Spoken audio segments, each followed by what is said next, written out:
Assalamualaikum warahmatullahi wabarakatuh.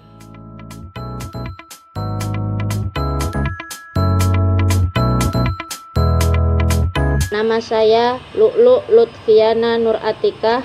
Nama saya Mega Intan Melani. Saya Mustika Dewi.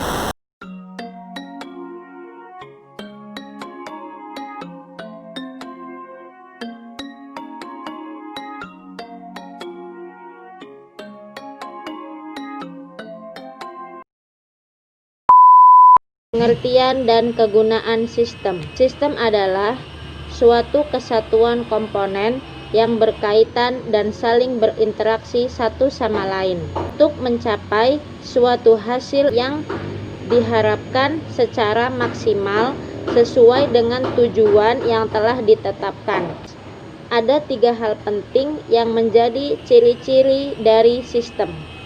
Yang pertama, suatu sistem pasti memiliki tujuan. Yang kedua, sistem selalu mengandung suatu proses.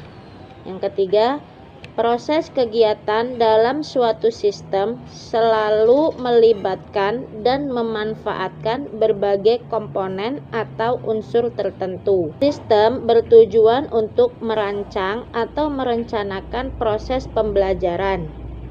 Oleh karena itu, proses perencanaan yang sistematis dalam proses pembelajaran mempunyai beberapa keuntungan. Di antaranya, yang pertama, guru terhindar dari keberhasilan untung-untungan. Yang kedua, setiap guru dapat menggambarkan berbagai hambatan yang mungkin akan dihadapi sehingga dapat menentukan berbagai strategi yang bisa dilakukan untuk mencapai tujuan yang diharapkan.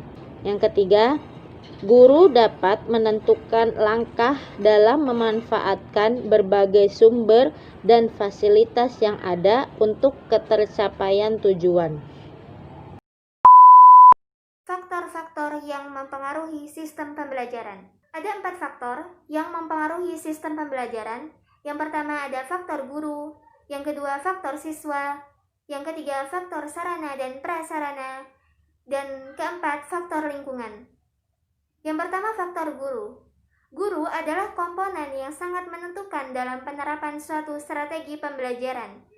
Guru bukan hanya berperan sebagai panutan bagi siswa yang diajarnya, tetapi juga sebagai pengelola pembelajaran. Dengan demikian, kemampuan atau kualitas yang dimiliki guru sangat menentukan keberhasilan suatu proses pendidikan. Yang kedua, faktor siswa. Siswa adalah individu yang unik. Potensi inilah yang harus dikembangkan oleh guru. Sikap dan perilaku siswa di kelas juga dapat berpengaruh dalam proses pembelajaran.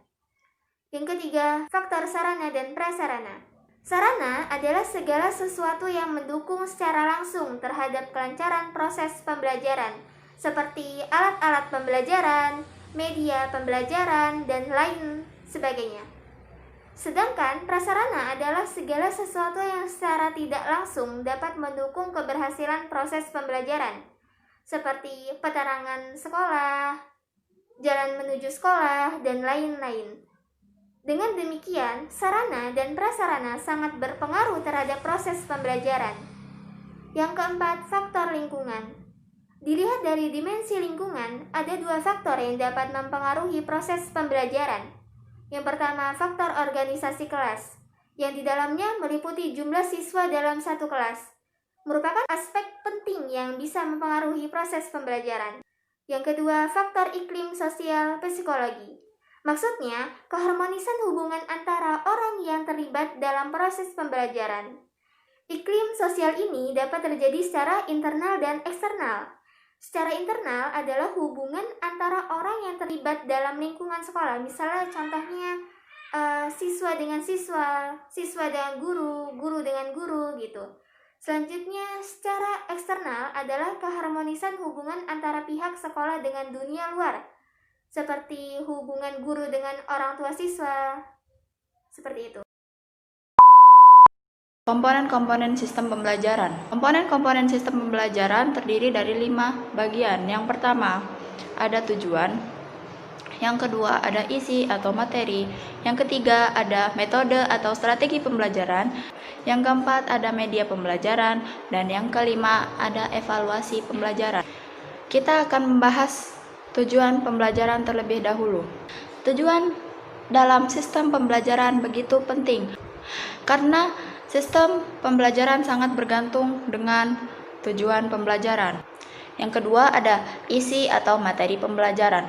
Isi atau materi pembelajaran dalam sistem pembelajaran merupakan hal utama yang harus dimiliki.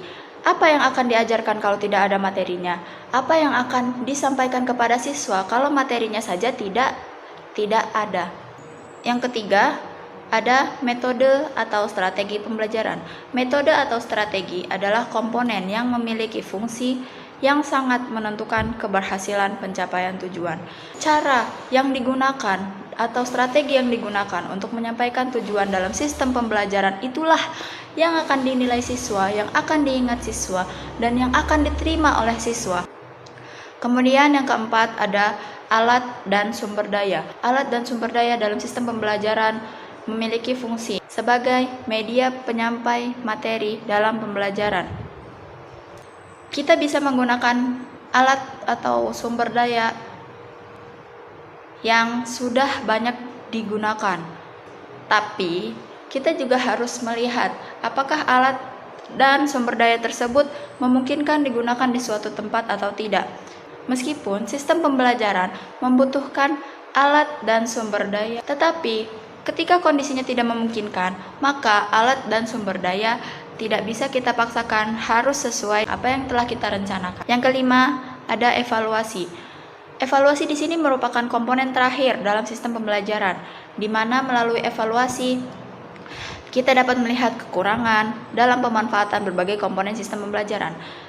Untuk poin yang terakhir ini merupakan poin yang akan menentukan apakah dari tujuan sistem pembelajaran, isi, media, dan metode pembelajaran itu sudah digunakan dengan tepat atau perlu adanya perbaikan lagi.